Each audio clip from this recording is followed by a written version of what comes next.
안녕하세요. 날씨가 점점 추워지고 있네요.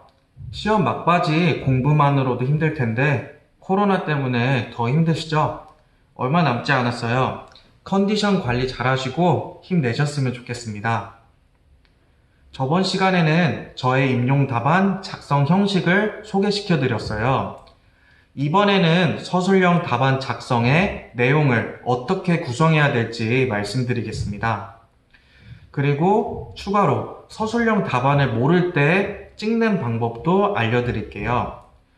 다시 한번 말씀드리는데 정답은 없어요. 오늘 말씀드리는 거는 제 생각이에요. 네, 저는 서술형 답안에서 가장 중요한 것이 논리라고 생각해요. 쉽게 말해 논리적인 글로 채점자를 설득시켜야 되는 것이죠. 자, 그럼 말이 논리적이려면 어때야 할까요? 주장만 있으면은 논리적인 말이라고 할 수 있을까요? 네, 주장을 뒷받침하는 근거가 있어야지 논리적인 말이겠죠? 여러 가지 경우가 있겠지만 우선 대표적으로 바르게 고치시오 문제에 적용할 수 있어요. 예를 들어서 행동계약 초기에는 높은 목표를 설정한다를 바르게 고쳐볼게요.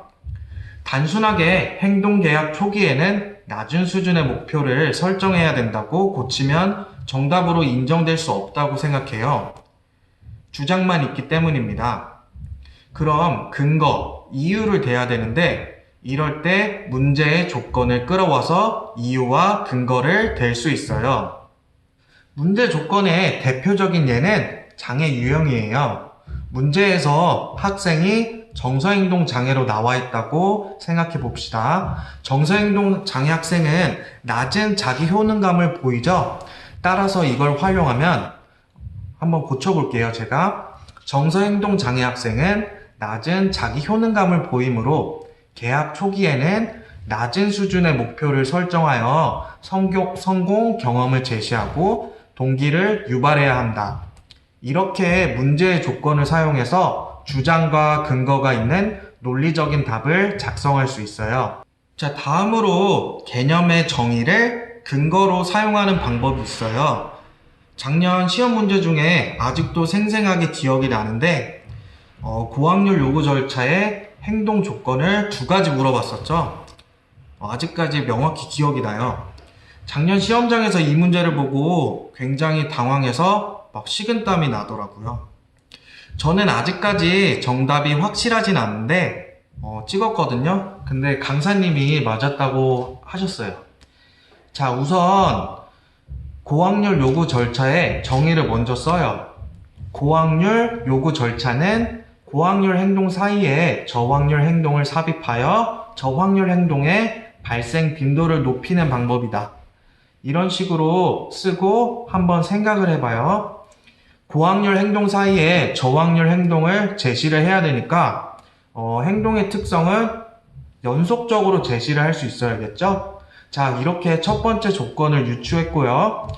자, 그러면 두 번째 조건으로 넘어가서 연속으로 제시하려면은 어떻게 해야 될까요? 저는 조금 머리를 굴려봤었는데 그때 시험장에서 생각이 났던 게 행동 관찰 기록법에서 시작과 끝이 명확해야 된다. 이게 기억이 나더라고요. 그래서 저는 두 번째 조건으로 연속으로 제시하기 위해서는 시작과 끝이 명확한 행동이어야 된다. 이거를 적었습니다. 자, 이렇게 개념의 정의를 먼저 적어주면 주장에 대한 근거가 될 뿐만 아니라 모르는 문제를 유추할 수 있는 토대도 될 수 있어요. 자, 제가 초수 때 가채점보다 점수가 굉장히 낮게 나왔어요. 제가 그래서 속상해서 고민도 많이 해봤는데 제가 도출해낸 결론은 저는 서술형 답안 작성 방법에 문제가 있다고 생각했습니다. 근거 없이 주장만 계속 썼던 것 같아요. 저는 오래 앉아있지도 못하고 암기를 잘 하지도 못하는 성격이라서 모든 내용을 다 외우고 확장하기보다는 기본적인 내용을 열심히 공부하고 이를 바탕으로 답안의 논리성을 높이는 방법으로 공부를 했어요. 그래서 저는 모의고사 때 항상 이런 말을 많이 들었었는데 강사님이 채점하실 때, 너 이거 쓰라고 낸 거 아닌데? 그럴듯하네? 맞게 해줄게. 이런 식의 말을 많이 들었어요. 제가 내세웠던 전략은, 기본적인 내용은 내가 알고 있는 것은 정확하게 쓰고, 내가 모르는 것도 아는 것 같이 보이게 좀 잘 비벼 쓰는 방법을 저는 많이 연습했던 것 같습니다. 자, 그래서 제가 오늘 비벼쓰기 방법의 일환으로 문제의 조건을 활용하는 방법, 또 두 번째로 개념의 정의를 활용하는 방법을 말씀드렸어요. 지금까지 공부 많이 해오셨으니까 저보다 훨씬 더 잘 쓰실 수 있을 거라고 생각합니다. 자, 다음 시간에는 제가 1년 만에 교육학 9점에서 19점으로 올릴 수 있었던 답안 작성 포인트와 모를 때 찍는 방법에 대해서 말씀드리겠습니다.